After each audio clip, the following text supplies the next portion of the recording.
أعوذ بالله من الشيطان الرجيم بسم الله الرحمن الرحيم السلام عليكم ورحمة الله تعالى وبركاته. Donc, chers tous et chères toutes, bonjour. C'est avec un grand plaisir et un grand honneur que je me tiens aujourd'hui devant vous et à côté de l'éminent professeur Djibi Diakhaté et de mon collègue Monsieur Etienne Latir Gueye pour modérer cette conférence que le professeur va nous donner aujourd'hui. Alors, je fais la modération, certes, en tant que professeur de philosophie au lycée de Ngaskop, mais au fond des choses, je le fais à ma qualité de membre du Daïra Fathul Fatah. C'est un Daïra que je connais depuis ma première année universitaire en 2010-2011 et auquel j'ai adhéré depuis 2012. J'ai milité dans ce Daïra durant tout mon cursus universitaire, de 2010, donc de 2012 où j'ai adhéré jusqu'à ma sortie en 2016 pour venir rejoindre ce poste de prof de philo à Ngaskop. Je dois beaucoup de choses à ce Daïra Fathul Fatah. Si je peux vivre ma religion normalement, faire mes prières normalement, réparer mes prières et toutes les autres actions religieuses que je fais, je le dois à ces Madjalis dont parlait tout à l'heure Cheikh Anta Diop, que je suis heureux de retrouver aujourd'hui ici, car j'ai été avec lui à l'université au même moment où j'adhérais donc à ce daïra-là. Tout ça m'a été donc offert par ce daïra Fathul Fatah pour vous dire la dimension spirituelle, l'importance que ce daïra a à l'université, dans la vie sociale, ici à Bambey où il est né. Donc c'est vraiment avec tout cet honneur, avec tout ce plaisir-là, que j'ai accepté, lorsque M. Abdoulaye Mbaye m'a proposé de modérer la conférence, d'accepter sans aucune forme de contestation, avec plaisir et avec honneur. Donc merci au Daïra Fathul Fatah d'avoir été ce qu'il a été pour moi et de continuer même de l'être jusqu'à présent. Certes, mon travail ne me permet pas d'être toujours là, mais je porte toujours le Daïra dans mon cœur et je l'ai aussi à l'esprit. Et ce qu'il m'a enseigné, je ne l'ai pas encore oublié et je ne compte pas oublier. Et merci pour tout ça. Alors, donc, nous avons une conférence. La conférence va se dérouler de la manière suivante. Nous allons donner la parole tout à l'heure à monsieur le professeur Djibi Diakhaté, qui va faire une conférence sur le domaine 1 qui s'intitule « La réflexion philosophique », dont les chapitres principaux, comme vous le savez, sont le chapitre 1, les origines et la spécificité de la philosophie, le chapitre 2, les grandes interrogations philosophiques, le chapitre 3, pour les littéraires, enjeux, finalité et perspectives de la philosophie, et pour les scientifiques, idées d'une philosophie africaine, qui est le chapitre 4 pour les littéraires. Donc vous comprenez que les littéraires ne font pas le chapitre 2, qui est les interrogations philosophiques. Alors, le conférencier, on ne le présente presque plus. Tout le Sénégal le connaît, tout le monde entier le connaît. Mais il est toujours quand même bien de rappeler qui il est. Il est professeur de philosophie d'abord, la philosophie qu'il a enseignée de 1990 à 1998. Après, il a été aussi professeur de sociologie à l'Université Anta Diop de Dakar, à partir de cette date de 1998. Il est également le président du conseil scientifique de l'IAM, l'Institut africain de management. Il est également professeur de sociologie à EBRI, qui est une université qui se trouve à Paris, où il donne un cours de sociologie africaine. Et il est également le coordonnateur de l'Observatoire de la citoyenneté, pour la citoyenneté de la ville de Dakar. Et beaucoup d'autres détails peut-être qu'il pourra compléter lorsqu'on lui donnera la parole. Donc, je vous invite à suivre le propos qu'il va nous donner et je sais d'avance qu'il sera un propos de qualité, car ce n'est pas la première fois qu'on lui donne la parole pour qu'il nous parle de philosophie, qui est une discipline qu'il passionne, qui le passionne. Après sa prise de parole, on reprendra un peu pour essayer de résumer, et puis nous donnerons également la parole aux profs de philo qui sont ici, M. Etienne Latir Gueye, et peut-être les autres qui vont nous rejoindre. Et après, la parole vous sera donnée, vous, chers élèves, car la conférence aussi c'est pour vous. Si vous avez des questions, des problèmes, des inquiétudes, vous les exposez et notre conférencier va donner ses appréciations sur vos questions. Donc, ceci étant dit, je sais que je ne suis pas celui qu'on est venu écouter. Nous tous, nous sommes venus écouter le professeur Djibi Diakhaté et je suis heureux de lui passer le micro pour qu'il nous donne cette conférence. Je vous remercie. Professeur, à vous. Merci beaucoup. Merci beaucoup, monsieur Diouf, qui s'appelle Gibi aussi. Merci, monsieur Diouf, pour cette belle présentation, cette belle introduction. Je voudrais commencer par remercier et par féliciter les membres du Dara. Je crois que c'est une très belle initiative pour un Dara, à un moment de ses activités, de s'arrêter et de dire que nous voulons organiser un partage avec les jeunes élèves, surtout avec les jeunes élèves qui doivent se présenter au baccalauréat. Je crois que c'est une disposition excessivement importante qui montre que pour le Dara, j'en discutais tout à l'heure avec M.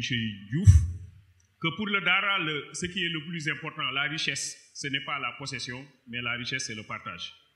Voilà, donc je crois que c'est une disposition d'esprit qui est importante. Un autre élément qui me semble important et qu'il faut dire, c'est le lycée. Je crois que l'administration du lycée a montré toute son ouverture, toute sa disposition à collaborer avec le Dara et à collaborer toutes les structures qui déploient des efforts dans le sens de la formation de nos jeunes. Ça aussi, ça me semble excessivement important. Je voudrais aussi saluer et féliciter mes collègues de l'IAM, l'Institut africain de management, ici présent, qui est aussi un institut qui travaille dans le sens, comme son nom l'indique, de renforcer les capacités des jeunes Africains, Institut africain de management. Et nous faisons beaucoup de débats au niveau de l'Institut sur, faut-il dire, le management en Afrique ou le management africain. C'est beaucoup de débats qui montrent qu'au fond, il y a toujours cette disposition à tenir compte de la culture dans tout ce que nous faisons. Donc, merci pour cela. Nous voudrons aussi remercier les spécialistes d'ophtalmologie. Seigne Lahat, merci. Je viens d'être consulté par Seigne Lahat, qui m'a dit que je ne pourrais pas voir pour retourner à Dakar. Oui, c'est ce qu'il a dit. Il a dit qu'il va agir sur mes yeux et je ne pourrai pas conduire. Bon, mais heureusement, je suis avec un enfant qui conduit bien et qui pourra se charger de cette tâche. Mais merci beaucoup et je voudrais souhaiter bonne chance à tous les candidats au baccalauréat ici présents. Je souhaite une réussite éclatante au baccalauréat et je souhaite vous retrouver peut-être tous l'année prochaine à l'Université de Dakar. D'autres iront à l'Université de Saint-Louis, d'autres iront à l'étranger. Personne ne veut aller à l'étranger.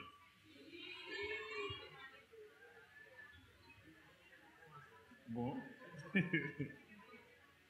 mais vous préférez nos universités. Bon, d'accord. On comprend. On comprend. Mais merci M. Gueye aussi pour la présence. Merci M. Gueye, votre prof de philo que vous connaissez bien. Alors, on va dire un mot. Bon, s'il vous plaît, maintenant, on retourne à Bambey, on n'est plus à l'étranger. On est à Bambey. Alors, donc, s'il vous plaît, mais rapidement, une petite synthèse du domaine 1 qui commence par la question que le prof a posée l'année dernière. Votre prof, l'année dernière, a posé une question inaugurale. Si je dis l'année dernière, c'est 2024-2025. Vous avez commencé en octobre 2024. Donc, c'est l'année dernière. Donc, l'année dernière, le prof a posé une question inaugurale. C'est qu'est-ce que la philosophie? Je suis à peu près sûr que M. Diouf et M. Gueye ont posé cette question dès le départ. Vous êtes venus, vous êtes en face d'eux. Chers élèves, qu'est-ce que la philosophie? C'est quand même une question normale pour quelqu'un qui vient de fréquenter pour la première fois une discipline, qu'on lui dise ce que signifie cette discipline. Qu'est-ce que la philosophie? Le professeur Jules Lachelier se posait cette question et il a apporté la réponse « je ne sais pas ». Qu'est-ce que la philosophie? Jules Lachelier comme bachelier. Il faut juste enlever le B et mettre un L.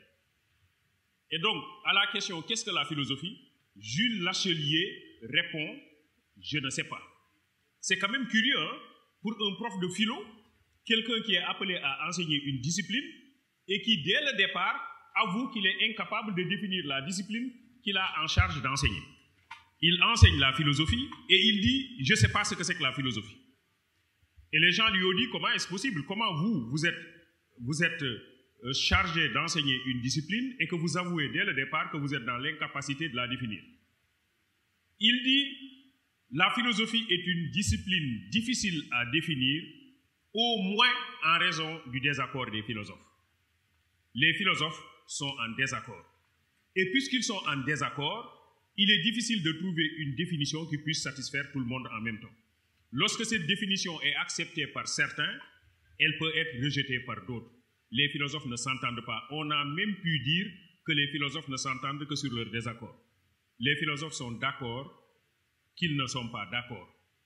Le désaccord constituerait peut-être le seul accord qui existe en philosophie. Les philosophes ne s'entendent pas. Je voudrais donner un exemple. Le stoïcisme, S-T-O-I-C-I-S-M-E, S-T-O-I-C-I-S-M-E, S-T-O-I-C-I-S-M-E, stoïcisme, S-T-O-I-C-I-S-M-E, le stoïcisme. Le stoïcisme est une doctrine philosophique qui a été fondée pendant l'Antiquité par quelqu'un qui s'appelle Zénon de Sicyon. Zénon de Sicyon, Zénon c'est Z-E-N-O-N, Z-E-N-O-N, Zénon, D-E, Sicyon, C-I-D-T-I-U-M, C-I-D-T-I-U-M, Sicyon. Zénon de Sicyon est le fondateur du stoïcisme. Et le stoïcisme met l'accent sur l'idée qu'il existe un ordre du monde. Il existe un ordre du monde qui est établi et qui est établi par Dieu. Le logos qui s'identifie à la raison, le logos universel. Il y a un ordre du monde qui est établi. Un ordre du monde qui est déjà établi. Et qui fait que tout ce qui arrive dans le monde relève de cet ordre, viendrait de Dieu. Donc c'est pourquoi les stoïciens considèrent qu'il y a beaucoup de choses qui ne dépendent pas de nous. C'est vrai qu'il y a des choses qui dépendent de nous, mais il y a beaucoup de choses qui ne dépendent pas de nous, qui dépendent plutôt de Dieu, de la volonté divine. C'est des choses qui dépendent de Dieu, l'homme n'y peut rien du tout. Or, pour les stoïciens, Dieu n'a pas raison, mais il est raison. Il y a une différence. Dieu n'a pas raison, mais il est raison. Celui qui a raison peut avoir tort. Mais celui qui est raison même, il n'a jamais tort. Donc Dieu n'a jamais tort. Il s'identifie à la raison. C'est ce logos-là, à cet ordre cosmique, c'est Dieu. En conséquence, tout ce qui arrive vient de Dieu, et Dieu n'a pas raison. Il est raison, donc tout ce qui arrive est bon. Tout ce qui arrive est bon. À tout ce qui t'arrive, dit Marc Aurèle, quelque dur que cela te paraisse, soumets-toi de bon gré. À tout ce qui t'arrive, quelque dur que cela te paraisse, soumets-toi de bon gré. Comme quelque chose qui a pour résultat la santé du monde, car Zeus ne nous l'eût point envoyé s'il n'y eût vu l'intérêt de l'univers tout entier. Donc tout ce qui arrive est bon. C'est que moi, je peux considérer que ça ne marche pas alors que c'est mieux pour moi. Normalement, ça c'est la perception du bon croyant, non? Considérer que ce qui arrive vient de Dieu et que Dieu ne se trompe pas. Il sait ce qu'il fait. Supposons que l'on termine cette leçon et que vous rentrez chez vous. Qu'on vous dise qu'il n'y a pas de déjeuner, parce qu'il y a une chèvre qui est entrée dans la cuisine et qui a renversé la marmite. Pas de déjeuner. Vous devez quand même être content. Vous n'êtes pas content? Mais non, mais franchement, vous êtes des mécréants. Vous êtes des mécréants. Vous devez être content. Vous devez dire que c'est mieux comme ça. Je ne sais pas si vous connaissez cette façon de penser. L'idée, c'est de dire que ce qui arrive, ce qui nous arrive, même si c'est fâcheux, c'est mieux comme ça. Parce qu'on aurait mangé ce repas-là, peut-être qu'on serait tombé malade ou qu'on peut même en mourir. Donc, il est préférable de ne pas manger. Tout ce qui arrive est bon. À tout ce qui t'arrive, quelque dur que cela te paraisse, soumets-toi de bon gré. Soumets-toi de bon gré. Pas soumets-toi malgré toi, malgré la chose. Soumets-toi de bon gré. Comme quelque chose qui a pour résultat la santé du monde. Car Zeus, Dieu, ne nous l'eût point envoyé s'il n'y eût vu l'intérêt de l'univers tout entier. Zénon de Sicyon enseignait à ses disciples, abstiens-toi et supporte. Abstiens-toi et supporte. Le destin, dit Chrysippe, entraîne qui veut et traîne qui ne veut pas. Le destin entraîne qui veut et traîne qui ne veut pas. C'est-à-dire que si vous acceptez le destin, il vous entraîne. Si vous le refusez, il va vous traîner par la force. Donc mieux vaut accepter le destin. Ce que les Grecs appelaient le fatum, mieux vaut l'accepter comme tel. Donc tout ce qui arrive relève de la volonté divine. Or Dieu ne se trompe pas. Il sait bien ce qu'il fait. Donc ce qui arrive est bon pour nous. L'individu doit toujours accepter ce qui lui arrive. C'est bon jusque-là? Donc pour les stoïciens, ce qu'il faut retenir, c'est que tout ce qui arrive dans le monde relève de la volonté divine. Donc il y a des choses qui ne dépendent pas de nous et que l'individu doit accepter son sort, l'individu doit accepter son destin. Un valet du roi est venu voir Zénon de Citium et il a trouvé Zénon de Citium en train de faire sa gymnastique. Et le valet lui dit, Zénon, le roi t'a convoqué ce soir pour te tuer. Le roi t'a convoqué ce soir pour te tuer. Zénon lui dit, très bien, dis-lui mes remerciements. Et Zénon continue sa gymnastique, et à la fin de la gymnastique, il se rend chez le roi et lui dit, Sire, je suis venu parce que vous m'avez convoqué pour me tuer. Il dit, je voulais juste vérifier si toi, tu crois vraiment en tes théories.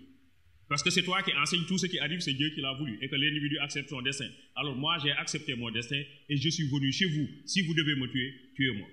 Donc l'individu doit toujours accepter son destin, et il doit l'accepter avec beaucoup de bonheur. Il doit l'accepter avec beaucoup de bonheur.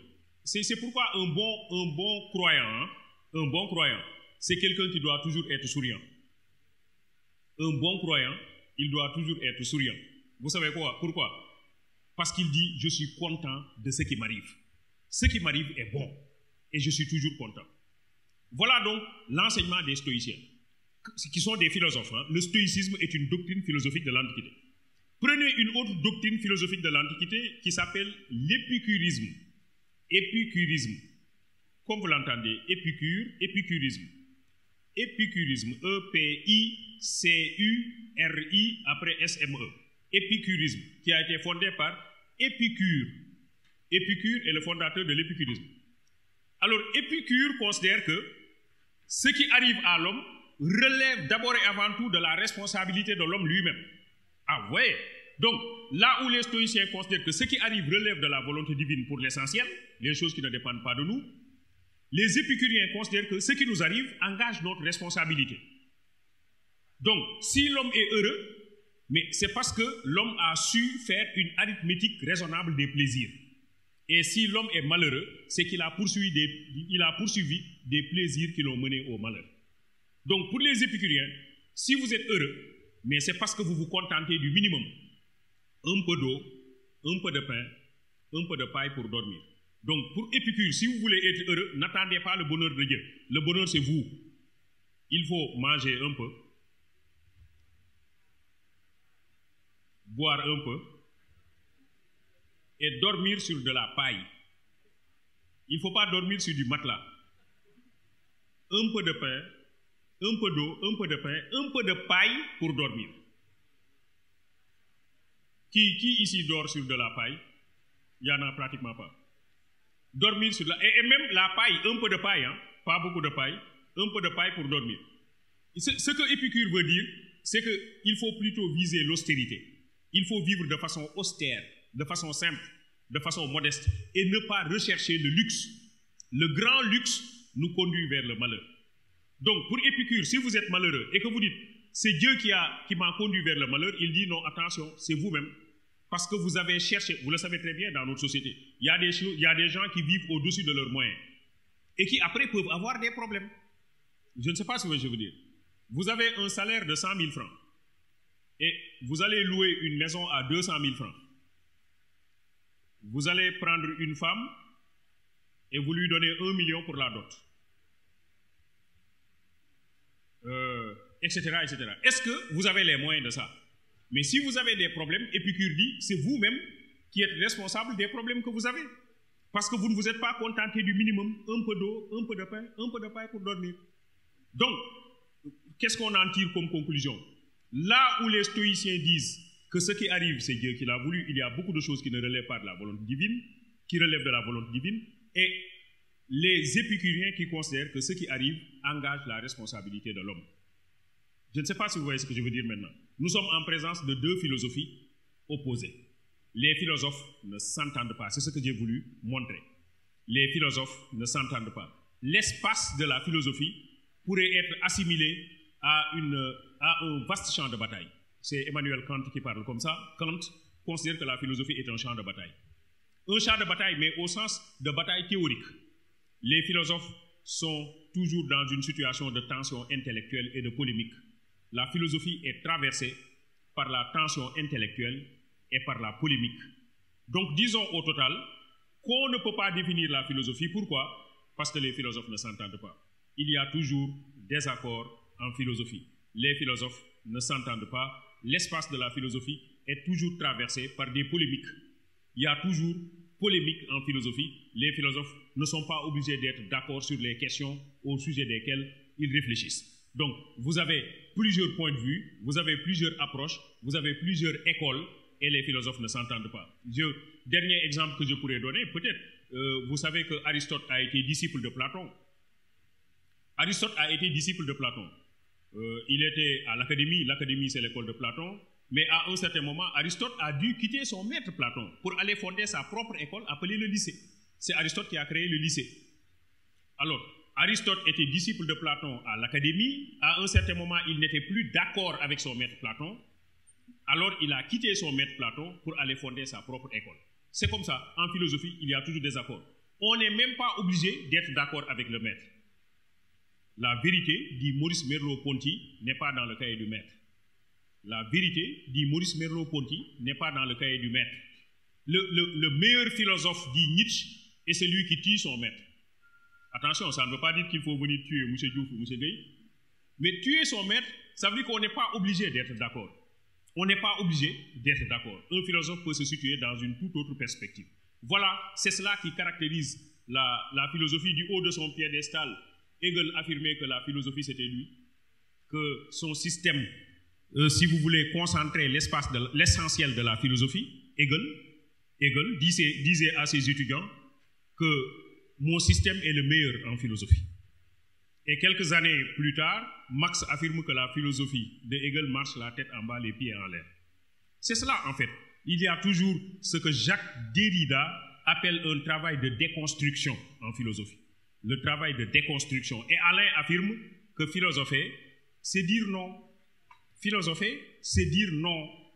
C'est dire non. Donc le philosophe est quelqu'un qui se situe toujours dans une perspective de remise en question, dans une perspective de polémique. Donc, on ne peut pas définir la philosophie. Pourquoi Jules Lachelier montre que les philosophes ne s'entendent pas et que toute définition donnée ne peut être valable que pour une philosophie bien donnée. C'est bon jusque-là. Mais même si on ne peut pas définir la philosophie, ajoute Jules Lachelier, on peut quand même chercher certaines de ses caractéristiques. Je ne sais pas ce que c'est que la philosophie, mais je cherche certaines de ses caractéristiques, sans pour autant les épuiser. Je cherche certaines caractéristiques. Et il dit, parmi les caractéristiques de la philosophie, nous avons première caractéristique, l'utilisation de la raison. Les philosophes ne s'entendent pas, mais ils se servent de la raison. Ils se servent de la raison. Le philosophe se sert de la raison pour aller vers la quête de la vérité. C'est pourquoi déjà, dans le livre 7 de la République, Platon, à travers l'allégorie de la caverne que vous connaissez certainement, le mythe de la caverne, non? Le mythe de la caverne, tout le monde connaît. Voilà, à travers l'épisode du mythe de la caverne, Platon a montré qu'il y a une différence entre un non-philosophe et un philosophe. Le non-philosophe, c'est le prisonnier qui est enfermé dans la caverne et qui a tendance à prendre des images pour la réalité. Le non-philosophe, il vit dans l'illusion. Il prend des images pour la réalité et il a tendance à suivre aveuglément la masse. Il fait ce que tout le monde fait. En réalité, quand vous regardez notre vie en communauté, notre quotidien, nous ne faisons que suivre ce que les autres font. Si vous regardez bien ce que nous faisons tous les jours, nous faisons ce que les autres font. Vous avez mis des cheveux naturels. Pourquoi? Parce que tout le monde a mis des cheveux naturels. Je ne sais pas moi. Vous avez fait quoi encore? Vous parlez d'une certaine manière parce que tout le monde parle de cette manière. Vous savez qu'il y a des modes langagières. Les modes langagières, c'est les façons de parler, quoi. Des façons de parler qui naissent, qui disparaissent, et après c'est de nouvelles façons de parler qui voient le jour, qui naissent. Nous tous, nous usons cette nouvelle sémiologie parce que tout le monde fait la même chose. Les façons de danser. Il y a des façons de danser qui naissent et qui disparaissent. Et il y a de nouvelles modes chorégraphiques qui voient le jour. Je ne sais pas comment. C'est quoi la danse actuelle? Elle n'a pas de nom. C'est comment? Comment ça s'appelle? Mais Ibad Rahman, vous n'êtes pas censé savoir. Les Ibad Rahman ne doivent pas savoir.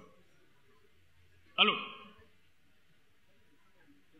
Les Ibad Rahman ne doivent pas savoir. Les membres du Daïra ne doivent pas savoir non plus.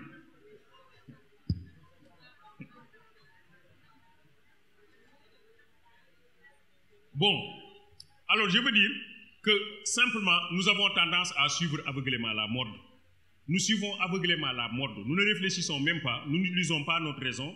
Un non-philosophe est quelqu'un qui suit la masse. Il est placé sous ce que Martin Heidegger appelle la dictature du on. La dictature du on. Le on, le on c'est le on. Voilà, pourquoi vous faites comme ça? Parce qu'on fait comme ça. Pourquoi vous parlez comme ça? Parce qu'on parle comme ça. Pourquoi vous marchez comme ça? Parce qu'on marche comme ça. Mais je vois même que même dans la démarche, il y a une mode, une façon de marcher. Alors donc, nous suivons aveuglément la masse. Un non-philosophe est quelqu'un qui suit aveuglément la masse. Par opposition au philosophe qui, lui, se sert de la raison. La seule autorité qui existe pour le philosophe, c'est l'autorité de la raison. C'est l'autorité de la raison. C'est pourquoi on dit que le philosophe suit, le non-philosophe suit la raison de l'autorité, tandis que le philosophe suit l'autorité de la raison. Je ne sais pas si vous voyez la différence. Le non-philosophe suit la raison de l'autorité. Il suit la raison de l'autorité. Et le plus souvent, c'est on qui fait office d'autorité pour lui. Le non-philosophe suit la raison de l'autorité.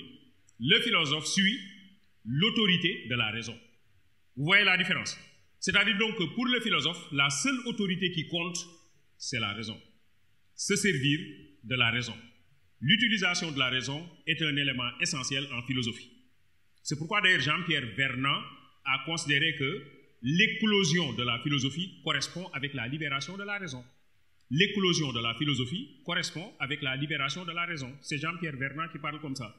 Parce qu'avant, les gens mettaient l'accent sur le mythe, sur la magie, sur la religion, sur les cosmogonies, sur les considérations surnaturelles. Et lorsque les philosophes sont arrivés, ils ont dit que nous voulons donner une nouvelle explication du monde qui repose sur la rationalité. Donc l'éclosion de la philosophie correspond avec la libération de la raison. C'est Jean-Pierre Vernant qui parle comme ça. Vernant, c'est V-E-R-N-A-N-T. V-E-R-N-A-N-T. Jean-Pierre Vernant. V-E-R-N-A-N-T. Jean-Pierre Vernant dit l'éclosion. Vous savez ce que cela veut dire, l'éclosion? Éclosion veut dire naissance, simplement.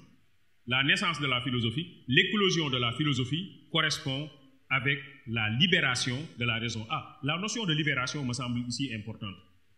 La naissance de la philosophie correspond avec la libération de la raison. Il n'a pas dit la naissance de la raison, mais la libération de la raison. Ça veut dire que la raison existait, mais elle était captive du mythe, elle était captive de la magie, elle était captive de considérations surnaturelles, quoi. Donc, la raison s'est libérée du mythe, la raison s'est libérée de la magie, et c'est à partir de ce moment-là que l'homme a commencé à philosopher. L'éclosion de la philosophie correspond avec la libération de la raison. C'est Jean-Pierre Vernant qui affirme ce propos-là. D'accord, donc, première caractéristique, j'ai dit quoi? Utilisation de la raison. Donc, n'oubliez pas, j'ai commencé par dire qu'on ne peut pas définir la philosophie, c'est bon. Et après, j'ai montré que même si on ne peut pas définir, on cherche les caractéristiques. Première caractéristique, utilisation de la raison. C'est bon. Le philosophe se sert de la raison, le non-philosophe, lui, il est dans l'illusion, il ne se sert pas de la raison, il suit la masse. C'est bon. C'est proprement avoir les yeux fermés sans jamais tâcher de les ouvrir que de vivre sans philosopher. Donc le non-philosophe est frappé de cécité intellectuelle et c'est quelqu'un qui suit aveuglément la masse. Première caractéristique, utilisation de la raison.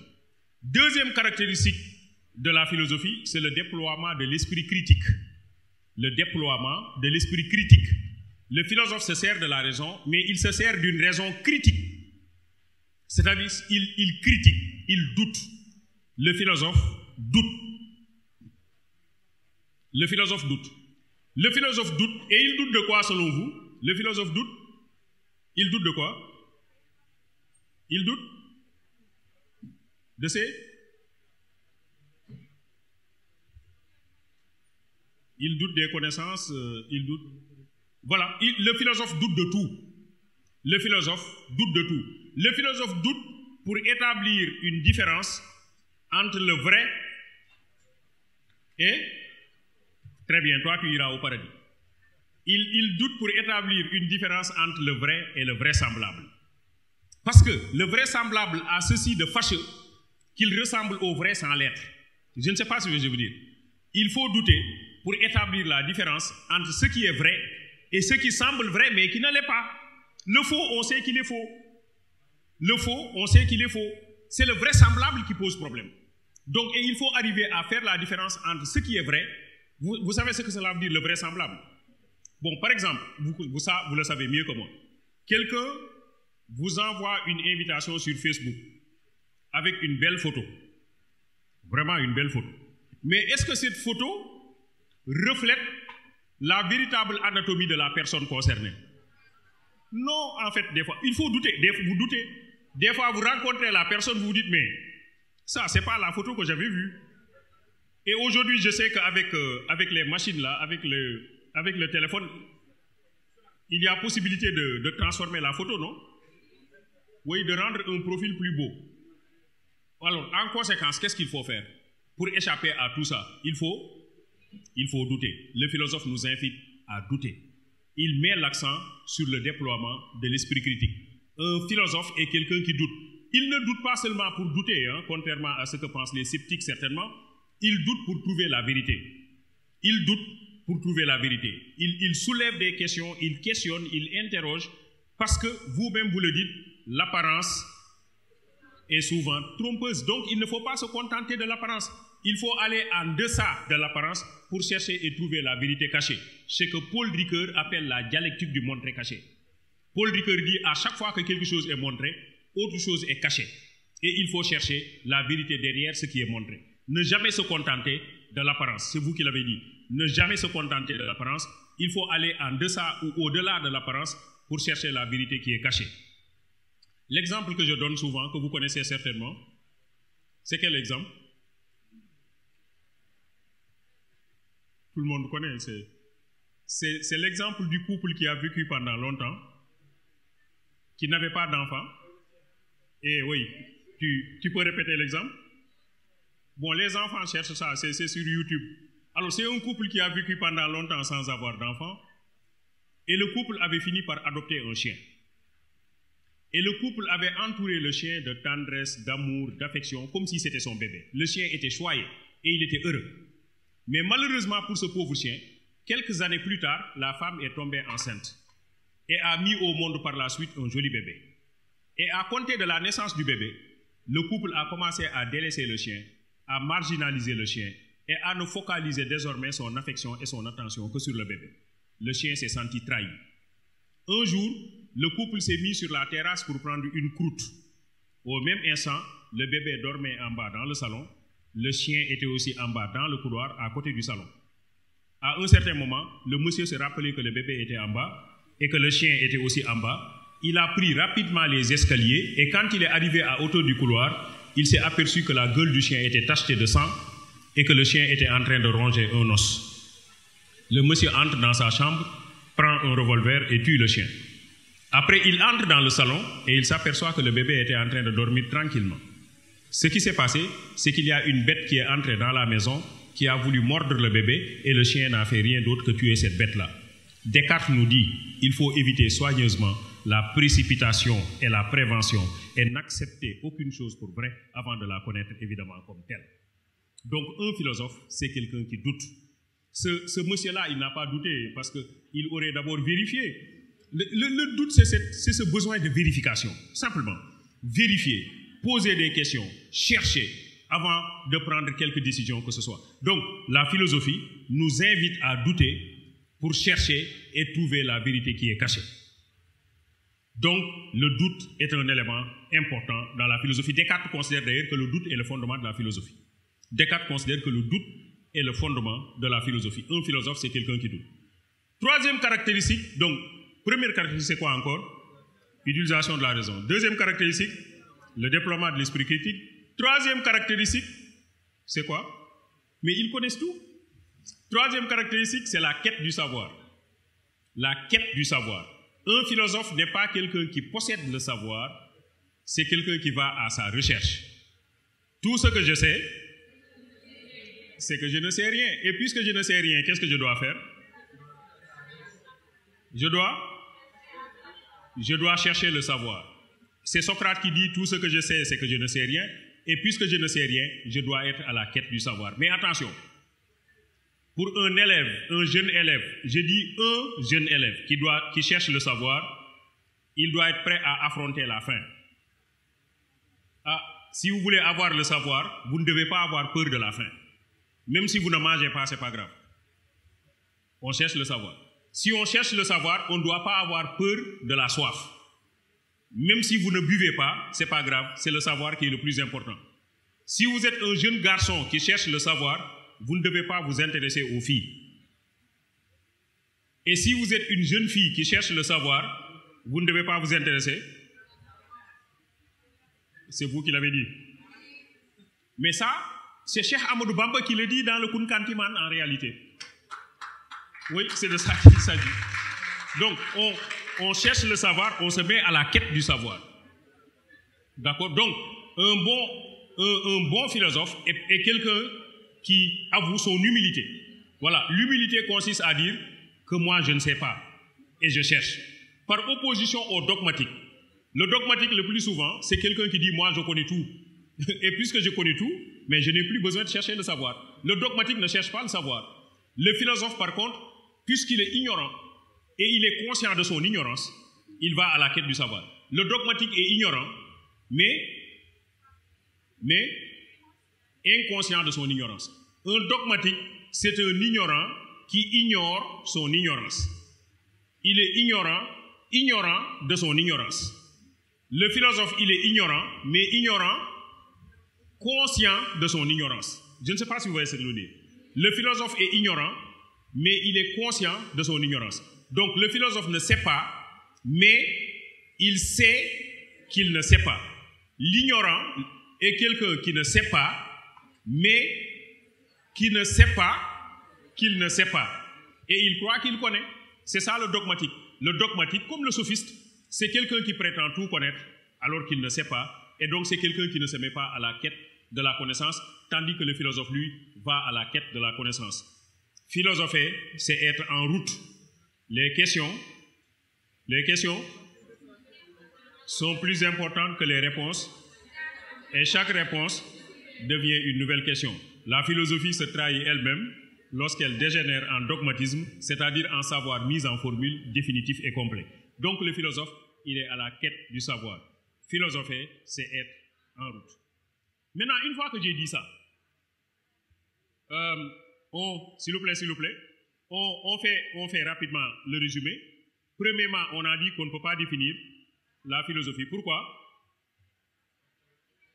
Parce qu'il y a des accords des philosophes. C'est bon. Mais on cherche ses caractéristiques. On a parlé, premièrement, utilisation de la raison. Deuxièmement, déploiement de l'esprit critique. Troisièmement, quête du savoir. C'est clair pour vous?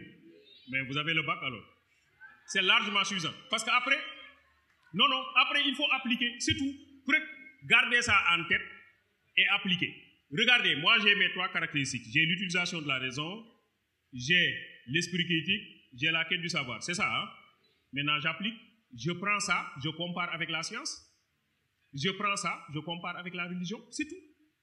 C'est tout, je ne fais pas autre chose. Hein? Je prends mes 3 caractéristiques. Utilisation de la raison, déploiement de l'esprit critique, quête du savoir. Mais je regarde avec la science, est-ce qu'on retrouve? Est-ce que la science se sert de la raison? Si, bien sûr. Mais le savant, il se sert de quoi? Si, le savant se sert de la raison. Ah ben, le savant, il réfléchit, non? Oui, il se sert de la raison. Le savant se sert de la raison. Est-ce que la science doute? Ah si. Oui, le savant doute. Hein? Sinon, il va accepter tout ce qu'on dit. Ah, regardez, nous tous, nous pensons que le soleil se lève à l'est et se couche à l'ouest. Nous le pensons, non? Ben, le savant a dit non. Il a dit non, le soleil ne se lève pas, le soleil ne se couche pas. Le soleil est fixe, c'est la Terre qui tourne autour d'elle-même et qui tourne autour du soleil. La loi de la gravitation universelle, je ne sais pas s'il y a des élèves de S ici. La loi de la gravitation universelle, il y a des S. F égale K, facteur de M' sur 2 au carré. F, c'est la force gravitationnelle. K, c'est une constante qui est égale à 6,67 10 puissance moins 11.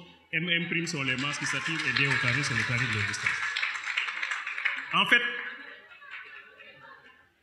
oui, le savant aussi doute. Et est-ce que le savant va à la quête du savoir? Ben si, le savant va à la quête du savoir.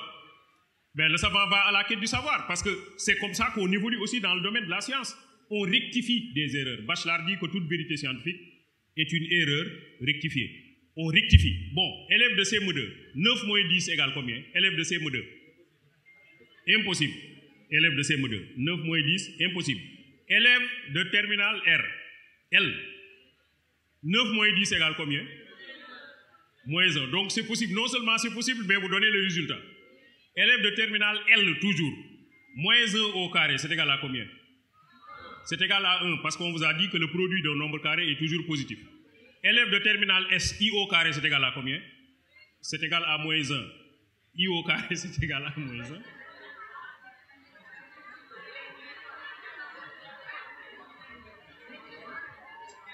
Ah, vous venez de dire, regardez, c'est ça, vous-même, vous venez de dire que le produit d'un nombre carré est toujours positif.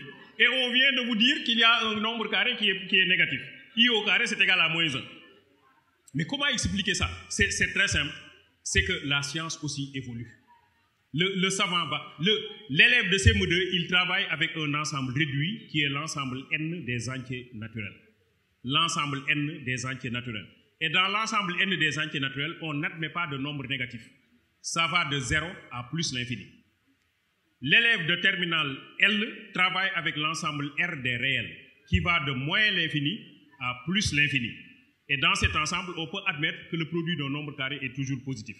Par contre, les élèves des terminales S connaissent l'ensemble C des complexes, que vous ne connaissez pas justement, et qui devient encore plus complexe que vos ensembles. Et c'est comme ça que la science évolue. Alors notez simplement que le savant est quelqu'un qui va à la quête du savoir. Mais ça, c'est très simple. Regardez le domaine de la médecine. Le domaine de la médecine. Vous voyez que dans le domaine de la médecine, les choses évoluent. Hein? Avant, quand on était malade, on nous donnait certains médicaments. Après, la médecine évolue, on nous donne des médicaments plus performants. Vous savez ça, non? Et les choses évoluent. Voilà, la science évolue. Donc, le savant va à la quête du savoir de la même manière que le philosophe aussi va à la quête du savoir. Donc, on a vu que la philosophie et la science partagent beaucoup de caractéristiques. Mais comment il faut l'expliquer? Il faut l'expliquer certainement en comprenant que la philosophie et la science ont constitué un même ensemble. On ne faisait pas de distinction entre le philosophe et le savant. Que le mot philosophie a été créé par un mathématicien du nom de Pythagore. Que Thalès, il était un mathématicien, vous le savez. Thalès est mort en philosophant. Thalès est mort, et c'est la réalité. Hein? Il marchait dans la rue, il philosophait et il est tombé dans un puits. D'accord? Et il y a une servante qui se moquait de Thalès en disant, bon, regardez, les philosophes, ils vont tous mourir comme ça. Ils vont finir par tomber dans des puits parce qu'au lieu de s'intéresser à ce qui est sur terre, ils s'intéressent à ce qui est au ciel. Donc, ils vont terminer leur vie dans un puits. Et c'est Hegel qui répondra plus tard au 19e siècle qu'une servante ne tombe jamais dans un puits parce qu'elle est déjà au fond du puits. Ben voilà. Donc, la philosophie et la science partagent beaucoup de caractéristiques. Par contre, aujourd'hui, de plus en plus maintenant, l'homme moderne, qui est épris par les réalisations de la technique, a tendance à considérer que la science est pratique, tandis que la philosophie est théorique. Et on commence à établir une ligne de fracture entre la philosophie et la science, en mettant surtout l'accent, c'est vrai qu'il y a d'autres dimensions, on va parler d'objectivité, de subjectivité, etc., mais en mettant surtout l'accent sur le côté pratique de l'une et le côté théorique de l'autre. On dit la science est pratique, tandis que la philosophie est trop théorique. Il y a un philosophe togolais du nom de Khama Bassili Tolo. Khama Bassili Tolo. T-O-L-O. Khama Bassili Tolo a écrit un article intitulé « Le moins fou de tous ». Le moins fou de tous. C'est un prof de philo qui a été envoyé en prison. Il nous raconte l'histoire d'un prof de philo qui a été envoyé en prison. Et le prof de philo, malheureusement pour lui, a eu pour gardien de prison un de ses anciens élèves. Donc un des anciens élèves du prof de philo est gardien de la prison. Et le prof est prisonnier. Et dès que l'élève a vu le prof arriver, il était content. Il dit, maintenant je vais prendre ma revanche. Puisque ce prof-là, il m'a donné toujours 5 ou 4, j'espère que ce n'est pas le cas de M. Diouf et de M. Gueye. Il donne de bonnes notes. Il donne de bonnes notes. Non, il donne de bonnes notes. Bon, d'accord. Oui, d'accord, ils vont vous attendre en classe. Bon, alors l'élève, quand il a vu le prof, quand l'élève a vu le prof, il a dit c'est très bien, je vais prendre ma revanche. Le matin, il donne le petit déjeuner au prof. Il lui donne le petit déjeuner quand même. Mais après, il le tire de la cellule et il le frappe. À midi, il lui donne le déjeuner. Mais quand il a fini de manger, il le sort de la cellule et il le frappe. Le soir, il lui apporte le dîner. Quand il a fini de manger, il le tire et il le frappe. Alors ses collègues lui disent, mais pourquoi toi tu t'acharnes sur ce prisonnier? Tu le frappes trop. Il dit, c'était mon prof de philo. Et comme il m'a donné toujours de mauvaises notes, maintenant qu'il est là, je prends ma revanche. Alors ses collègues lui disent, mais toi tu es un fou. C'est pourquoi l'article est intitulé le moins fou de tous. Toi tu es un fou. Nous n'avons jamais fait la philo. Nous n'avons pas eu la chance de faire la terminale. Mais puisqu'il est un prof de philo qui est là, mais désormais tu ne le feras plus. On l'amène dans nos bureaux, il nous enseigne la philosophie parce que nous voulons savoir ce que c'est que la philosophie. Alors, premier jour, on sort le prof de sa cellule, on lui dit désormais, tu viens dans nos bureaux, tu nous donnes un cours. Le prof était content. Il entre dans le bureau des gardiens de prison, il écrit au tableau qu'est-ce que la philosophie. Et il répond, c'est le fait de chercher un savoir qu'on ne trouve jamais. Alors les gardiens ont dit, celui-là, il faut le frapper. Nous pensons, lorsque nous l'amenons ici, nous avons pensé qu'il va nous aider à trouver du riz, à trouver de l'huile, à trouver du mil et à régler le problème de la dépense quotidienne. Il nous dit qu'on cherche un savoir qu'on ne trouve jamais. Alors celui-là, il faut le frapper tous les jours. Alors c'est une façon de dire qu'on a l'impression que l'homme contemporain s'intéresse beaucoup plus du matériel que de l'immatériel. C'est ça que je veux dire. Donc nous avons tendance à mettre trop l'accent sur le superflu, sur le matériel, et à oublier qu'il y a autre chose de plus essentiel. C'est mettre l'accent sur le côté spirituel, mettre l'accent sur le côté immatériel, et nous avons tendance à reléguer ça au second plan. Voilà pourquoi nous avons cette grande tendance aujourd'hui à dire que la science est utile, tandis que la philosophie n'est d'aucune utilité, parce que justement, la philosophie est à la quête d'un savoir qu'on n'arrive pas à trouver. Donc, lorsque je parle de philosophie et de science, j'ai pris mes caractéristiques de la philosophie et j'ai comparé juste avec la science. C'est bon. Je reprends mes mêmes caractéristiques et je compare avec la religion. Est-ce que dans la religion, on se sert de la raison? Ben si. La religion. Et c'est là, en fait, dans votre réflexion, il faut savoir montrer les choses qui vont ensemble et les choses qui ne vont pas ensemble. En fait, la religion n'exclut pas l'utilisation de la raison. C'est cela. Au contraire, dans la religion, on met l'accent sur l'usage de la raison. Dieu dit dans la sourate An-Nahl, si vous êtes musulman, Dieu dit dans la sourate les abeilles, il dit plusieurs fois, je m'adresse aux gens qui savent, je m'adresse aux gens qui réfléchissent, je m'adresse aux gens qui sont doués d'intelligence. C'est ça en fait. L'idée que le fait d'utiliser la raison est une exigence religieuse. C'est une exigence religieuse. Ibn Khaldoun considère que l'utilisation de la raison est une exigence religieuse. Le pape Jean-Paul II a écrit en 1996 une encyclique intitulée Foi et raison. Pour les chrétiens, le pape Jean-Paul II a écrit Foi et raison. Et dans Foi et raison, Fides et ratio, le pape Jean-Paul II considère qu'un bon croyant, c'est quelqu'un qui se sert de la raison. Il dit au moins pour comprendre la parole divine. Parce que la parole divine, des fois, est une parole cryptée. Si on ne se sert pas de la raison, on ne peut pas comprendre ce que Dieu veut dire. Des fois, c'est une parole qui est cryptée. C'est une parole qui est codée. Ça suppose l'usage de la raison, mais l'usage profond de la raison pour comprendre le vrai message divin. Le message divin a été délivré, mais pour le saisir, pour le comprendre, il faut que nous nous servions de la raison. Donc, dans la religion, oui, on exhorte le croyant à se servir de la raison. La religion n'exclut pas l'utilisation de la raison. Et dans les stromates, Clément d'Alexandrie dans les stromates dit qu'il y a deux types de foi. Il dit il y a la foi du savant et la foi du charbonnier. La foi du savant, il dit c'est la vraie foi, c'est une foi éclairée. C'est quand on va vers la religion en se servant de la raison. La foi du charbonnier, c'est celui qui suit de façon aveugle, qui ne sait rien de la religion, et le plus souvent, il est dans l'obscurantisme. Donc, attention, la religion n'exclut pas l'utilisation de la raison. Maintenant, je prends la deuxième caractéristique, l'esprit critique, le doute. Là, le doute, est-ce que dans la religion, on l'admet? Voilà, là, on va avoir des difficultés. le philosophe doute alors que la religion considère qu'il y a des dogmes qui doivent échapper à toute forme de doute.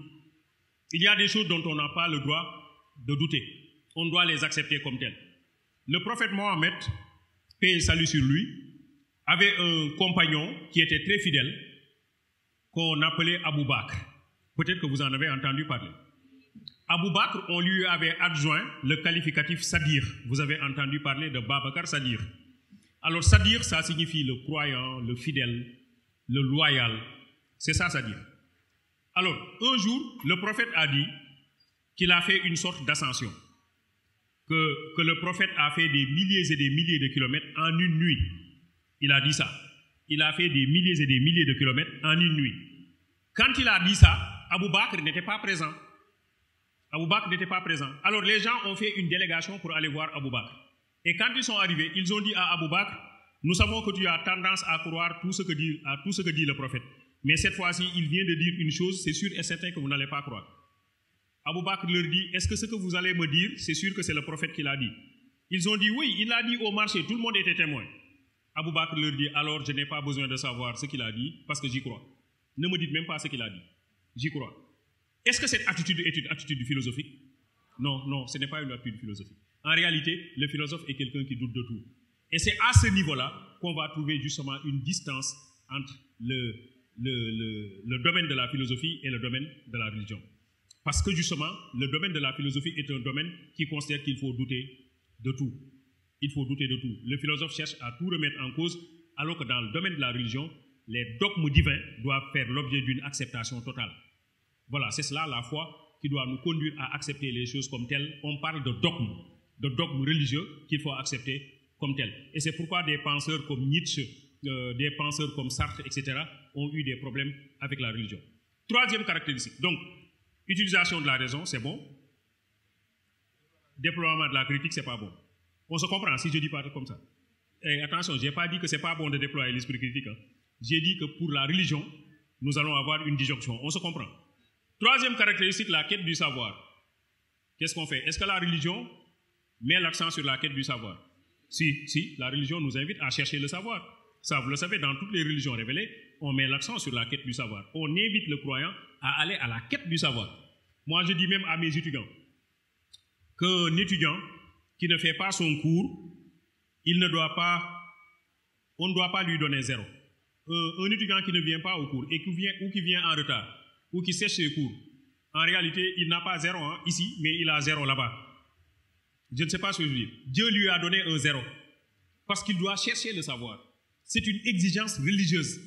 Si vous considérez que si vous venez en retard en classe, vous avez un 0 qui vous attend là-bas. Donc le 0 n'est pas le 0 du prof, mais c'est le 0 qui vous attend là-bas. C'est le 0 de qui? Vous le savez. Donc,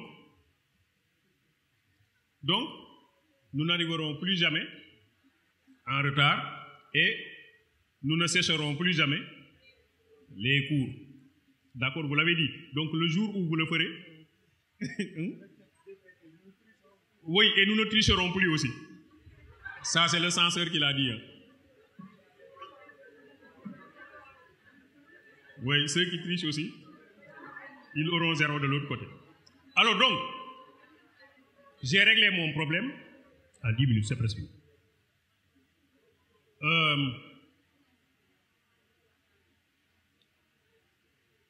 J'ai pris juste mes 3 caractéristiques là et je n'ai fait que des comparaisons. Je termine et je donne la parole à mes collègues. Je termine simplement en disant un mot sur ce que l'on appelle la philosophie africaine. Parce que, tel que j'ai présenté la philosophie, c'est comme s'il n'y a pas de philosophie occidentale, il n'y a pas de philosophie arabe, il n'y a pas. C'est les caractéristiques de la philosophie. Hein. On se sert de la raison, on déploie son esprit critique, on cherche le savoir. Donc, à quoi bon parler de la philosophie africaine? En réalité, c'est qu'à un certain moment, on a considéré que les Africains sont incapables de philosopher. Les Africains sont incapables même de raisonner. Les Africains seraient comme des animaux et sont incapables d'élever leur esprit au niveau de la réflexion philosophique. Quelqu'un comme Georges Hardy. Georges Hardy est un missionnaire français qui était au Sénégal. Georges Hardy. C'est un missionnaire français qui était au Sénégal. Georges Hardy dit que dans l'art animiste nègre qui a été publié en 1927, l'art animiste nègre, Georges Hardy dit « Les Noirs sont des enfants ». Il dit à l'occasion des grandes fêtes, les Noirs consomment beaucoup de couscous. Je signale qu'il parle des Sénégalais parce qu'il a été au Sénégal. Les Noirs consomment beaucoup de couscous. Et le lendemain, chacun verse le reste de ce qu'il a consommé devant la porte de sa maison pour montrer à ses voisins qu'il en avait suffisamment pris. Mais il dit une semaine après, il meurt de faim, lui et sa famille, parce que son grenier est vide. Il dit pourtant l'année suivante, il refait encore la même erreur. Il dit le noir n'est jamais instruit par l'expérience passée. Il fait toujours les mêmes erreurs. Il dit à l'occasion des cérémonies funèbres, à l'occasion des deuils, tous les noirs viennent et pleurent parce qu'ils sont solidaires. Mais il dit il suffit que dans l'assemblée, un farceur lance un mot plaisant pour que les noirs se mettent à rire. Après, il se rappelle que c'est un deuil et les larmes reprennent leur cours. Il dit le noir est quelqu'un qui passe d'un état à un autre sans transition. Il dit le noir est un paresseux. Mais il dit il sait bien travailler si on le force à travailler. Mais si on le laisse libre, il ne va rien faire. Seigneur, je suis très fatigué. Je suis né fatigué. Et j'ai marché depuis le champ du coq. Et le morne est bien haut qui mène à leur école. Faites, je vous en prie, que je n'y aille plus. Je veux marcher dans les ravines fraîches. Je veux me promener. Je veux prendre ma sieste au pied des lourds manguiers. Je veux me réveiller lorsque là-bas mugit la sirène des Blancs et que l'usine verse sur la campagne son lourd équipage nègre. C'est Guy Tyrolien qui parle comme ça. C'est un enfant nègre qui se lève le matin et qui fait sa prière. Prière d'un petit enfant nègre. Il se lève le matin, il fait sa prière. Il dit, Seigneur, je ne veux plus aller à l'école. C'est sa prière. Hein? Il dit, faites, je vous en prie, que je n'y aille plus. Qu'est-ce que je veux faire? Je veux marcher. Je veux me promener. Je veux prendre ma sieste au pied des lourds manguiers. Je veux me réveiller lorsque là-bas mugit la sirène des Blancs et que l'usine verte sur la campagne son lourd équipage nègre. Je veux rien faire, quoi. Alors, Georges Hardy dit que le noir est un paresseux. Et ça, c'est des conceptions, c'est des préjugés développés par beaucoup de penseurs occidentaux qui ont estimé que les Africains sont incapables de penser. Maintenant, il y a eu une réaction. La philosophie bantou a été publiée en 1945 par le révérend père Placide Temples. La philosophie bantou dit que, oui, il existe une philosophie chez les Noirs, mais qui serait une philosophie vitaliste. C'est vrai que nous devons défendre une philosophie, mais est-ce qu'on peut prendre une magie pour de la philosophie? Parce que lui dit, la philosophie noire serait une philosophie vitaliste, qui ressemble à la magie, au mythe, etc. Alors, le combat a consisté à montrer que finalement, il y a une philosophie en Afrique, mais une philosophie plus ou moins tapie, qu'on peut exhumer, qu'on peut chercher, mais que la pensée critique a toujours existé chez tous les humains, l'homme a été toujours critique, et que de ce point de vue-là, on va avoir finalement ceux qui défendent l'existence d'une philosophie africaine, en convoquant les mythes, en convoquant la magie, en convoquant les contes qui considèrent que c'est la philosophie, et vous avez d'autres qui considèrent qu'il n'y a pas de philosophie africaine, d'abord parce qu'il n'y a pas d'écrit, beaucoup ont défendu ça, mais c'est vrai que c'est des arguments qui peuvent être contestés. Colin Ontonji considère que les Africains n'ont pas philosophé parce qu'il n'y a pas d'écriture. Marcin Toa considère quelque part que la pensée critique n'a pas trop existé en Afrique. En Afrique, le penseur est quelqu'un qui légitime le système de valeurs qui détermine le fonctionnement de la communauté. Donc on va avoir un débat entre les pros et les anti-philosophes en Afrique. Mais le plus important finalement, c'est de considérer que la philosophie peut avoir une utilité aujourd'hui en Afrique. L'idée c'est aujourd'hui, qu'est-ce que la philosophie peut apporter au continent africain en libérant les consciences, en nous rendant moins complexés. Parce que quelque part, les Africains développent trop un complexe d'infériorité par rapport à l'homme blanc. Nous pensons que tout ce qui vient de l'Occident est bon et que tout ce qui vient de nous est mauvais. Finalement, il faut nous décomplexer un peu et c'est le combat peut-être que Cheikh Ahmadou Bamba a mené. C'est pourquoi je considérais que le premier complexe a consisté à dire que les tenants de la négritude, c'est Senghor, c'est Booker Washington, c'est Aimé Césaire, c'est Léon Gontran Damas, c'est Webb Dubois, alors que le premier défenseur de la négritude, c'est Cheikh Ahmadou Bamba. Il a été le premier, non c'est ça la vérité, c'est une question de complexe, il a été le premier à avoir dit que le noir n'a à développer aucun complexe par rapport aux autres races. Il est le premier à l'avoir dit et qui montre effectivement qu'on devrait lutter contre nos complexes là que nous avons développés par rapport à l'homme blanc en disant que finalement les tenants de la négritude, c'est les Jacques Rabé Mananjara, Ceux qui sont très proches des Occidentaux, hein, c'est les Aimé Césaire, c'est les Senghor, mais on ne peut pas accepter Cheikh Ahmadou Bamba comme un des les premiers défenseurs de la négritude. Lutter contre ce complexe, emancipate yourselves from mental slavery, nobody but ourselves can free our mind. C'est Bob Marley qui parle comme ça, et je vous remercie de votre attention.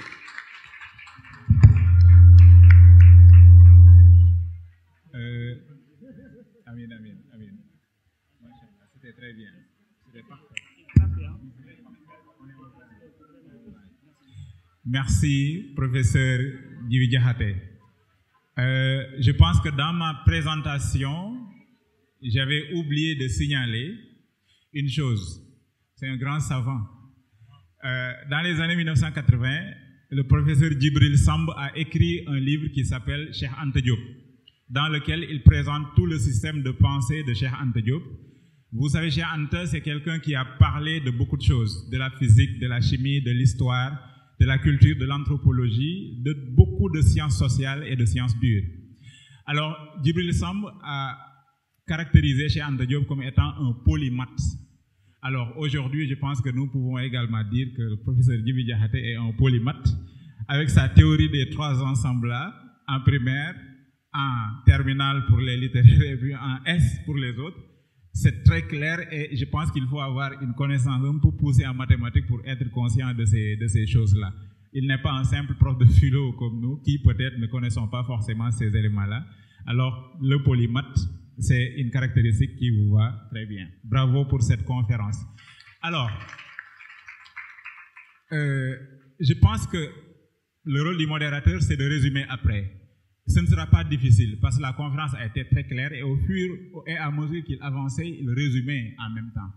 Alors la question de départ, je pense qu'il l'a très bien traitée, c'est la question qu'est-ce que la philosophie? Et il a aussi souligné les difficultés qui sont liées à la définition de la philosophie. Et la difficulté principale qu'il a soulignée, c'est la pluralité des systèmes philosophiques qui existent et dans laquelle pluralité, il y a un désaccord. S'ils étaient juste pluriels et donc nombreux, tout simplement, ça pourrait ne pas être un problème. Mais ils sont pluriels, mais ils sont en désaccord, ils sont opposés. Il a donné quelques exemples de systèmes philosophiques qui correspondent chacun à une définition de la philosophie. Le stoïcisme, l'épicurisme, ainsi que des philosophies particulières telles que celle de Platon, celle d'Aristote, celle de Kant, etc., etc. Donc cette diversité de systèmes, cette pluralité de systèmes a été la difficulté principale qui fait qu'il est difficile de définir la philosophie car il y a ce désaccord entre les philosophes. Mais il a aussi dit que difficile n'est pas impossible. Et donc, parce que ce n'est pas impossible, il est possible de trouver des caractéristiques à partir desquelles on pourrait reconnaître la philosophie. Il a parlé de l'usage de la raison. C'est le début. Pour philosopher, il faut la raison, car c'est l'outil principal, la base, le fondement principal à partir duquel on peut mener la réflexion philosophique. Donc cette utilisation de la raison, comme il l'a très bien souligné, est fondamentale pour qu'on puisse parler de philosophie. Et c'est ça aussi qui oppose le philosophe au non-philosophe. Et il a insisté sur cette comparaison entre philosophe et non-philosophe lorsqu'il était au niveau où il parlait de l'esprit critique. Le philosophe, c'est aussi celui qui utilise l'esprit critique. Donc c'est aussi celui qui utilise le doute. Le doute méthodique n'est pas forcément et seulement le doute sceptique, et donc la quête du savoir. Ces caractéristiques principales lui ont permis de définir, de proposer une définition de la philosophie que l'on pourrait donc résumer comme une activité intellectuelle qui se fonde sur la raison et qui utilise le doute dans le but de rechercher le savoir. Donc si on peut résumer sa définition, on pourrait avoir une phrase de cette manière-là. Et il s'est un peu arrêté sur cette quête du savoir. C'est important. Le philosophe est quelqu'un qui ne possède pas le savoir. C'est celui qui à chaque fois est conscient de son non-savoir, non pas qu'il y a un vide total et absolu au sein du philosophe, mais que c'est quelqu'un qui a de la connaissance, mais qui ne se limite jamais à ce qu'il a, mais qui veut toujours en chercher plus. C'est ça qui définit le philosophe. C'est d'être toujours sur le chemin, c'est d'être toujours sur la route, et c'est d'ailleurs la raison pour laquelle il a très bien fait d'évoquer la pensée de Karl Jaspers, qui dit qu'en philosophie, les questions sont plus essentielles que les réponses, car chaque réponse devient même une nouvelle question. Et que donc finalement, philosopher, c'est être en route. Ces caractéristiques principales qu'il a pu sortir, il les a utilisées pour comparer la philosophie avec les autres modes de savoir. Il a commencé par la science, et on a vu avec lui que la science, de toutes les activités, de tous les modes de savoir, la science est celle qui est la plus proche de la philosophie. Car la science et la philo ont en partage tout. Elles partagent autant pour moi l'utilisation de la raison, elles partagent l'esprit critique, elles partagent l'usage du doute, soit le doute méthodique comme le doute sceptique. Elles partagent autant pour moi, elles partagent également la quête du savoir. Que ce soit la philo ou la science, c'est toujours le savoir qui importe, c'est le savoir qui intéresse. La religion également a été comparée à la philosophie, et là, il y a de petites différences, de petites distinctions. Il y a l'usage de la raison en philosophie, c'est clair. Il y a aussi l'usage de la raison en religion. Seulement, que ce soit dans la philo comme dans la raison, on met l'accent sur telle ou telle chose. En philo, on met l'accent sur la raison. En religion, certes, on utilise la raison, comme il l'a dit, avec les exemples d'Ibn Khaldoun, les exemples de Jean-Paul II, avec l'encyclique qu'il a cité, qui porte sur foi et raison. Mais à la base, il y a aussi la foi qui, quelque part, est un peu distincte, un peu différente, et même dans une certaine mesure opposée à la raison. C'est ça un petit point de différence entre la philosophie et la religion qu'il a très bien souligné. Peut-être le temps ne lui a pas permis de passer à la comparaison entre philosophie et sens commun, même s'il l'a fait, bien sûr, quand il parlait de l'utilisation de la raison.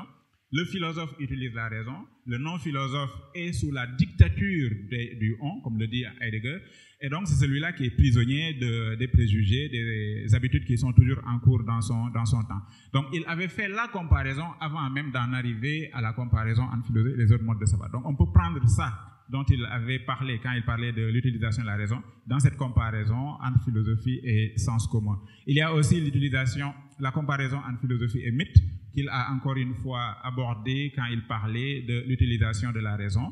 Et là aussi, il faut comprendre la naissance de la philosophie, car l'une des premières questions que l'on pose, après cette première question qu'il a posée, qu'est-ce que la philosophie, c'est d'où vient la philosophie. Et en étudiant cette question de l'origine de la philosophie, on ne peut pas ne pas parler donc de l'apport du mythe, donc de ce que le mythe a servi dans la naissance de la philosophie. Et en parlant donc de l'utilisation de la raison, il a parlé de cet apport des mythes dans la naissance de la philosophie. Et pour finir, il a parlé, quand on dit garder le meilleur pour la fin, de la philosophie africaine. Et moi, j'ai bien aimé la question que vous avez posée en fin de discours. Comment philosopher en Afrique aujourd'hui? Je pense que ce chapitre-là, on devrait aller dans le sens de son changement, de sa modification, et enlever l'idée d'une philosophie africaine et mettre tout court philosophie africaine. Parce que quand on mettait idée d'une philosophie africaine, on était toujours dans ce débat où on se posait la question de savoir est-ce qu'il y a une philosophie africaine ou non. Là, on pourrait maintenir l'idée d'une philosophie africaine. Mais dès l'instant que la philosophie africaine est une matière qui s'enseigne dans les universités africaines, dans les universités occidentales, donc européennes, américaines, on ne doute plus de l'existence d'une philosophie purement et essentiellement africaine. Donc je pense qu'on peut passer maintenant de l'intitulé du chapitre « Idée d'une philosophie africaine » à l'intitulé « Philosophie africaine ». Et dans ce chapitre, si on le modifie de cette manière-là, on pourra intégrer cette question dont il a très bien parlé, et moi dont je parle quand je fais mon cours sur philosophie africaine, c'est comment philosopher en Afrique aujourd'hui, et j'aborde des thèmes qui ne sont pas dans le programme. Il faut oser le faire. C'est question de comment décomplexer en fait les consciences africaines et proposer des auteurs, des philosophes, des hommes d'église, des hommes de religion, comme Cheikh Ahmed Bamba dont il a parlé. Je pense que c'est une occasion de parler de ces choses-là. Je ne dis pas qu'ils sont propres à l'Afrique, mais en tout cas qu'ils sont nés en Afrique et que l'Afrique dont l'Afrique pourrait être fière. Décomplexer les consciences, mais la sécurité, la diversité culturelle, la relation qui doit exister entre les cultures en Afrique, je pense que ce sont des problèmes purement fondamentaux que nous devons prendre en charge dans un cours où on parle de philosophie africaine. Comment dans non-philosophie africaine, nous devons prendre en charge les problèmes de l'Afrique? Car souvent les problèmes naissent ici, mais on veut trouver des solutions qui viennent d'ailleurs. Tout en oubliant qu'il y a au sein de nos cultures, au sein de nos pensées, au sein de nos modes de pensée, des solutions qui pourraient donc être des solutions aux problèmes qui nous assaillent, des guerres, la haine, la xénophobie, l'ethnocentrisme, tous ces problèmes-là pourraient être réglés à partir d'une perspective purement africaine au sein d'un chapitre qui s'appellerait non pas idée d'une philosophie africaine, mais philosophie africaine tout court. Alors, Donc, il y a des feuilles qui ont été distribuées aux élèves sur lesquelles vous avez mis vos questions. Alors, pendant que M. Gueye va prendre la parole, vous me rendez les feuilles et puis, voilà, c'est bon. On va sélectionner. Si on peut poser toutes les questions, on va les poser.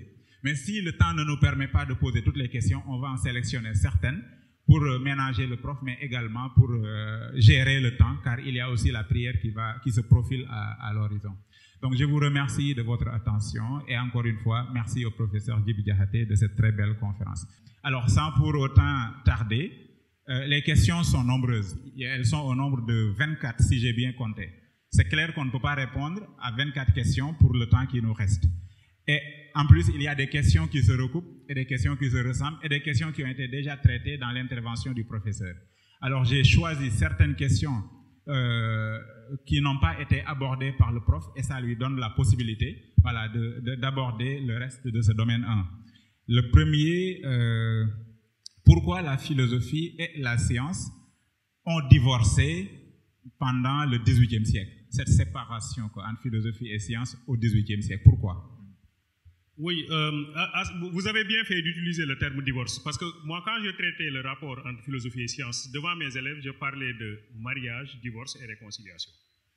Et le divorce, parce qu'à un certain moment, on s'est rendu compte que la science commençait à se spécialiser, donc à s'occuper d'un objet bien précis et à avoir une méthode d'approche particulière, tandis que la philosophie a voulu être dans le domaine de l'universel, dans le domaine du général.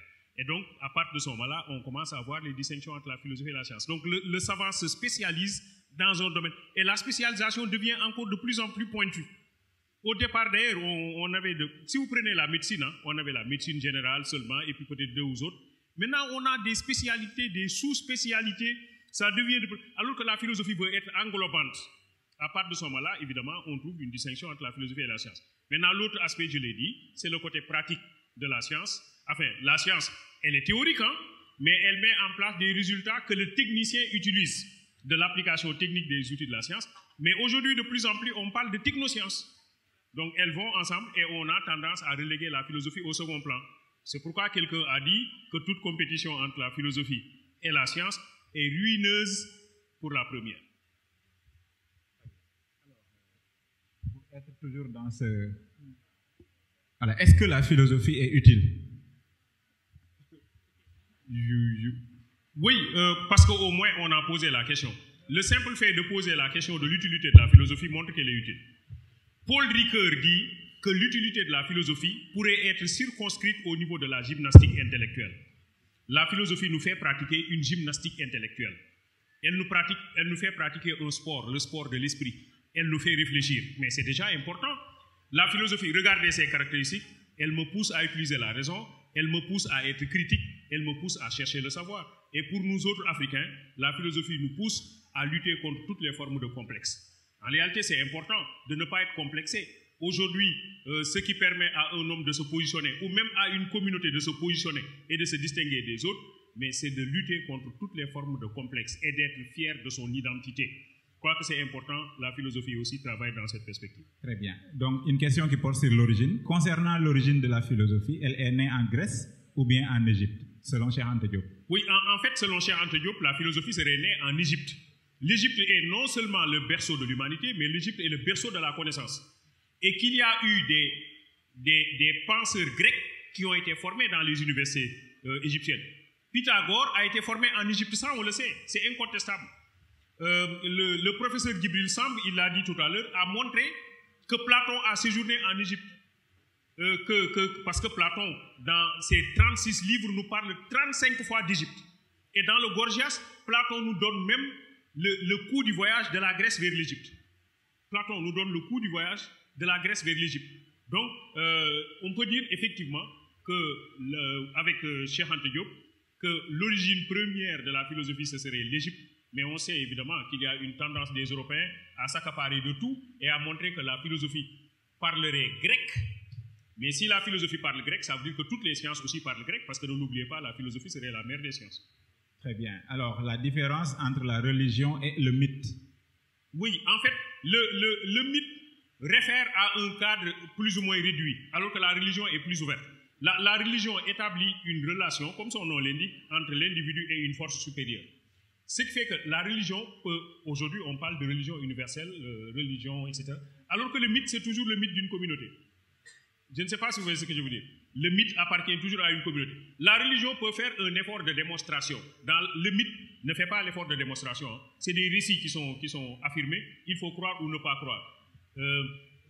Tournons-nous plutôt du côté de ceux qui raisonnent par voie de démonstration. C'est Aristote qui parle comme ça. Les subtilités mythologiques, dit Aristote, ne méritent d'être soumises à aucun examen sérieux. Tournons-nous plutôt du côté de ceux qui raisonnent par voie de démonstration. Apodoxéos, légonton. Ceux-là, ça on va le trouver dans le domaine de la philosophie, mais la religion montre ses distances par rapport au mythe. Parfait. Alors, la connaissance métaphysique est-elle possible? La connaissance métaphysique est-elle possible? Oui, beaucoup de penseurs ont considéré qu'il faut aller vers le monde intelligible et ne pas s'intéresser au monde sensible. Quelqu'un comme Platon estime que le véritable monde qui est digne d'intérêt pour des investigations, c'est le monde intelligible et non pas le monde sensible. Parce que le monde sensible, c'est le monde de l'accidentel, du fugace, de l'insaisissable. Au contraire, Platon pense que c'est le monde sensible qu'on ne peut pas connaître, parce qu'il est changeant. Par contre, la vraie connaissance réfère au monde métaphysique. Mais évidemment, la question, vous la posez en vous référant certainement à Kant. Kant estime que les noumènes, on ne peut pas les connaître. L'homme ne peut connaître que les phénomènes. L'homme ne peut connaître que les phénomènes. Donc les phénomènes, c'est-à-dire les choses qui sont concrètes. Mais les choses qui sont abstraites échappent à la connaissance. La métaphysique serait semblable à cette colombe légère qui imagine qu'elle volerait encore mieux sans la résistance de l'air, donc dans le vide. C'est Kant qui parle comme ça. Qui signifie que pour le métaphysicien, on est à la recherche d'un noumène, donc d'un objet pur que la raison, l'entendement humain ne peut pas connaître. Très bien. Il y a ici deux questions que je voudrais relier. C'est rapport entre philosophie et liberté ou libération. La première question dit, la philosophie peut-elle être un moyen de libération? La seconde dit, la liberté philosophique peut-elle être bafouée? Certes, il y a un petit écart, mais je pense que dans la réponse de la première, vous pouvez relier avec la deuxième. Oui, j'ai dit tantôt, si vous vous rappelez, avec Jean-Pierre Vernat, que l'éclosion de la philosophie coïncide avec la libération. Donc la philosophie nous aide à nous libérer de certaines pesanteurs, hein, comme le mythe, comme la magie ou les fausses croyances. La philosophie nous libère de ça, et ne met l'accent, je l'ai dit, que sur l'autorité de la raison, et non plus sur la raison de l'autorité. Donc la philosophie, de ce point de vue-là, nous aide à nous libérer d'un certain nombre de pesanteurs. Maintenant, la question de la liberté, vous verrez ça plus tard, ça devient encore beaucoup plus complexe. Quand quelqu'un dit, je termine avec ça sur cette liberté, quand quelqu'un dit « je suis libre », il dit « je », pronom personnel, première personne du singulier. Il dit « suis », verbe « être », conjugué à la première personne du singulier au présent de l'indicatif. Il dit « libre », adjectif qualificatif, attribut du sujet « je », parce qu'il est séparé du sujet « je » par un verbe d'état qui est ici le verbe « être ». Donc quand quelqu'un dit « je suis libre », il est en train d'obéir à des règles de grammaire. En conséquence, il n'est pas libre. Parfait. Alors, dernière question. Pourquoi les philosophes disent que l'homme est le créateur de lui-même? Oui, pas les philosophes. Certains philosophes disent que l'homme est totalement maître de lui-même, l'homme est le créateur de lui-même. Certes, oui, les existentialistes considèrent que l'homme est ce qu'il se fait. L'homme, il est ce qu'il se fait, il est responsable de lui-même. Ça, c'est une orientation de la philosophie. C'est pourquoi je l'avais dit dès le départ que les philosophes sont en désaccord, vous vous rappelez? Donc on ne peut pas dire que les philosophes disent il y a une orientation de la philosophie telle que l'existentialisme sartrien. Même dans l'existentialisme, vous avez des courants. Tous les existentialistes ne sont pas athées, hein? Je vous l'assure. Hein? Vous avez les Gabriel Marcel. Gabriel Marcel est un existentialiste chrétien. Existentialisme chrétien, c'est Gabriel Marcel. Existentialisme athée, vous avez Jean-Paul Sartre. Mais Jean-Paul Sartre met l'accent sur l'idée qu'il n'y a pas de prédestination pour l'homme. L'homme est ce qu'il se fait lui-même. L'existence précède l'essence. Et il le dit d'ailleurs, l'existentialisme est un humanisme, c'est un des livres de Jean-Paul Sartre. L'homme est maître de lui-même, il est ce qu'il se fait. C'est-à-dire, je ne peux pas dire a priori que, je ne sais pas moi, vous serez ça. Ou non, vous allez ce que vous faites à l'instant, c'est ce que vous êtes. Donc on ne peut pas. Cette bouteille a pour fonction de mettre de l'eau. C'est ça sa fonction. On l'a prédestiné. C'est le mode d'existence ustensile dont parle Sartre. Mais moi, qui peut dire que je serai demain président de la République? Peut-être que ça ne m'intéresse pas. Peut-être que je serai imam. Peut-être que je redeviendrai élève, classe de terminale. Ben oui, mais qui sait, c'est l'éternel retour dont parle Nietzsche quelque part. Finalement, on ne peut pas me prédéfinir, on ne peut pas dire que je vais être ça, mais je vais être ce que je me fais moi-même. Donc l'homme, il est ce qu'il se fait lui-même et il n'y a pas de prédestination, sinon l'homme serait le maître de son propre destin. Parfait. Vraiment, les réponses ont été très bonnes. On vous remercie. Et j'espère aussi que vous vous êtes retrouvés dans ma sélection de questions, car les autres, soit elles ont été traitées, ou bien il y a des fusions. Alors, il y a quelqu'un qui demande l'auteur du recueil, le moins fou de tous. L'auteur, le nom. Alors, celui qui a posé question. Le moins fou de tous, c'est un Togolais qui s'appelle Khama. Khama, c'est K-H-A-M-A. K-H-A-M-A. Pourquoi vous l'aimez? Parce qu'il se moque des profs de philo. Khama, Basili, comme vous l'entendez, B-A-2-S-I-L-I, Basili, et Tolo, T-O-L-O. Khama, Basili, Tolo, T-O-L-O. Khama, Basili, Tolo. C'est un philosophe togolais qui a écrit un article qui est intitulé Le moins fou de tous et qui se moquait du prof de philo dont je parlais tantôt. Machallah. Merci, professeur, encore une fois.